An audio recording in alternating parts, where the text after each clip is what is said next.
कलाकारांच्या वतीनं सोनू निगम त्यांच्या मनामध्ये असलेल्या त्यांच्या भावना व्यक्त करतायत. अतिशय मनाला आनंद देणारा आणि मनाच्या कप्प्यामध्ये कायमस्वरूपी ठेवणारा हा क्षण आपण सगळे बघतो आहोत, आपण साक्षीदार होतो आहोत त्याचे. आशाताईंचे पाय गुलाब पाण्याने धुतल्या जात आहेत.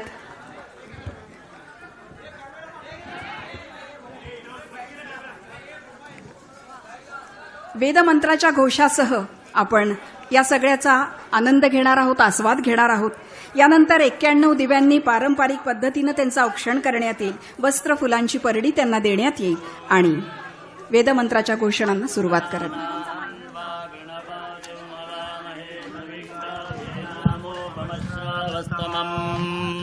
ज्येष्ठराजं ब्रह्मणां ब्रह्मणस्पदान शृण्वन्नोतिभिः सीदसादनम्.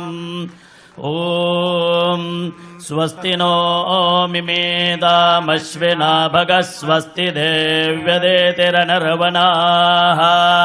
स्वस्ति पूषा असुरो दधातु नः स्वस्ति द्यावा पृथिवी सुचेतुना स्वस्तये वायमुपपर्वामहै सोमो स्वस्ति भुवनस्य यस्पतिः बृहस्पतिं सर्वगणौ स्वस्तये स्वस्तय आदित्यासो भवन्तु नः विश्वे देवानो अद्य स्वस्तये वैश्वानरो वसु अग्ने स्वस्तये देवा अवन्त्वभव स्वस्तये स्वस्ति नो रुद्रपात्वं हसः स्वस्ति मित्रावरुणा स्वस्ति बध्येरेवते स्वस्ति न इन्द्रश्चाग्निश्च स्वस्ति नो अदिते गृधे स्वस्ति